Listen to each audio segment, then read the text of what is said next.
Aceh telah menjalin hubungan dengan dunia Arab. Telah terjalin hubungan 7.000 tahun sebelum Masehi. Hubungan emosional tersebut terjalin dengan berbagai kerajaan-kerajaan yang berada di Aceh kala itu.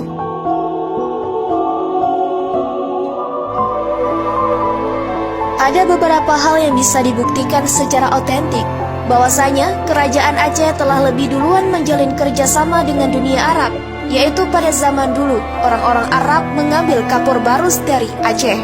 Begitu juga dengan adanya peninggalan kayu manis, minyak nilam, dan ganja.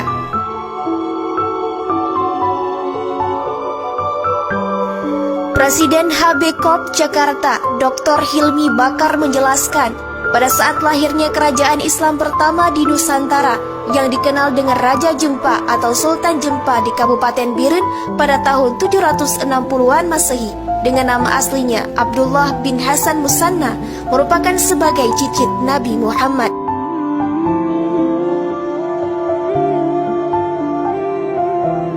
Tidak lama kemudian, maka lahirlah kerajaan Perla, maka selalu berhubungan dinamis dengan dunia Arab. Pada kala itu, hubungan kerajaan Perla dengan Arab merupakan hubungan politik yang kuat. Pada saat itu, semua pusat-pusat politik Islam disebut sebagai khalifah dan pusatnya berada di Damaskus, Suriah. Namun, pusatnya yang pertama berada di Madinah pada zaman sahabat Rasulullah. Setelah di Damaskus, kemudian pusat khalifahnya berpindah ke Baghdad. Maka kala itu, ada 100 orang khalifah yang berasal dari Baghdad dikirim ke kerajaan Perlak untuk memperkuat syiar Islam di Nusantara.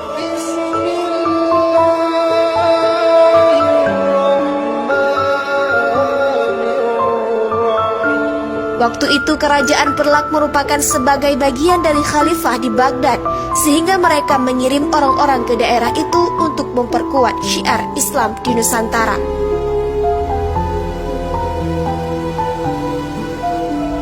Khalifah yang dikirim ke kerajaan Perlak tersebut terdiri dari berbagai ahli. Ada yang dari ahli ilmu pemerintah, politik, perang, pertanian, kelautan, dan berbagai disiplin ilmu lainnya. 100 orang khalifah itu dikirim pada tahun 840 Masehi. Kemudian hubungan dengan dunia Arab berlanjut kembali pada zaman Samudra Pasai. Ada hal yang perlu dicatat pada masa kerajaan ini.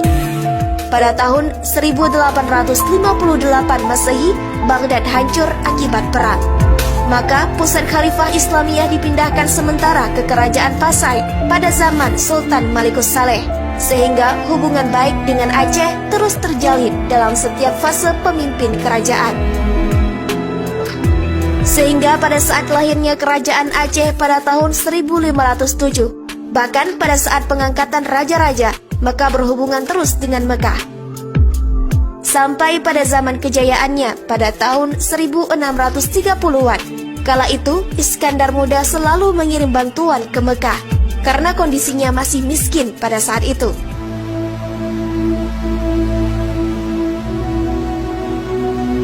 Setiap tahun, kerajaan Iskandar Muda mengirimkan 200 kg emas ke Mekah.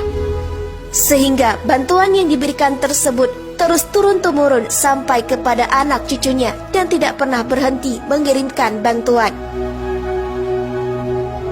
Bahkan pada tahun 1800 salah seorang warga Arab mewakafkan hartanya kepada kerajaan Aceh. Sehingga kerajaan orang Aceh yang menunaikan ibadah haji akan mendapatkan 1 orang 5 juta atas harta yang telah diwakafkan oleh Habib Buga. Awalnya, wakaf Habib Buga merupakan dari sebidang tanah telah menjadi berbagai aset. Di antaranya adalah Hotel Jihad dan Menara Jihad setinggi 28 tingkat yang mampu menampung 7.000 orang. Dari biaya sewa itu, maka warga Aceh memperoleh hak di saat naik haji.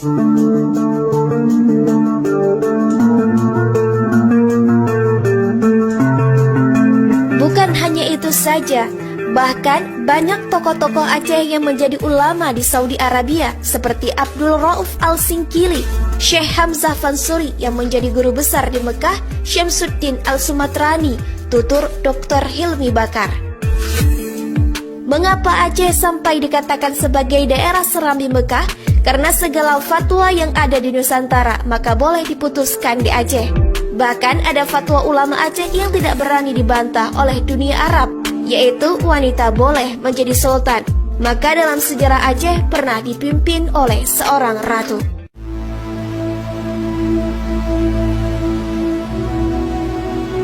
Bahkan pada saat tsunami melanda Aceh pada tahun 2004 lalu, maka Arab Saudi banyak sekali memberikan bantuan kepada Provinsi Aceh, baik pada sektor pendidikan, perumahan, korban tsunami, dan lainnya.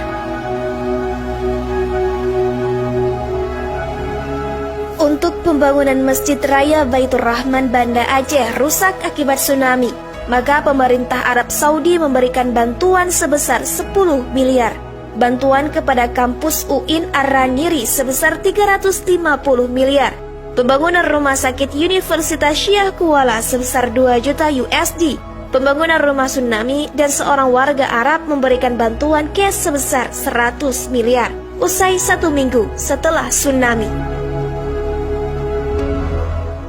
Bahkan yang terakhir ada yang gagal kerjasama Aceh dengan Arab Saudi, yaitu pembangunan Universitas Islam di Aceh dikarenakan beberapa hal, maka pembangunan kampus itu terhambat.